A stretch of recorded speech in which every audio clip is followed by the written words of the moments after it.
మనకు రాష్ట్ర విభజన జరిగేటప్పుడు పార్లమెంట్లో తెలంగాణ ఆంధ్రప్రదేశ్ విభజన బిల్లు ప్రవేశపెట్టినప్పుడు అందులో ఈ కింది లైన్ చెప్పారు.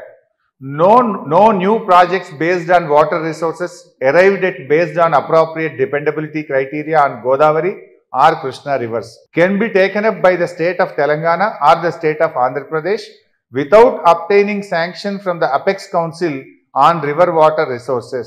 All such proposals shall be first appraised and technically cleared by the respective board before sanction by the said Apex Council.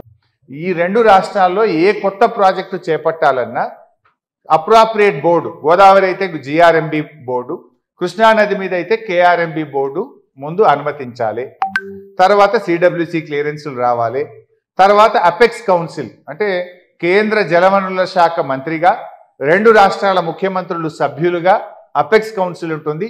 అందులో క్లియర్ అయిన తర్వాతనే ఏ కొత్త ప్రాజెక్ట్ అయినా చేపట్టాలి. మరి ఈ మూడిట్లలో ఏది ఉంది? ఇప్పుడు ఇంతకాలం చంద్రబాబు నాయుడు గారు రాసిన లేఖలు చూశారు ఆ రోజు. అంటే మీ బోర్డు అనుమతి లేదు, సిడబ్ల్యూసి అనుమతి లేదు, అపెక్స్ కౌన్సిల్ అనుమతి లేదు, వీళ్ళు ఎట్లా కడతారు అని మన ప్రాజెక్టులకు అడ్డుపడ్డారు. అవన్నీ కూడా old projects, they are not new projects. మరి ఇప్పుడు Godavari Banakacherla is totally new project. They are bulldozing like anything. BJP సహకరిస్తుంది. ఆంధ్రప్రదేశ్ ఇప్పుడు ఈ నెలాఖరులో టెండర్లు పిలిచి ముందుకు పోయే ప్రయత్నం చేస్తూ ఉంది. నెక్స్ట్.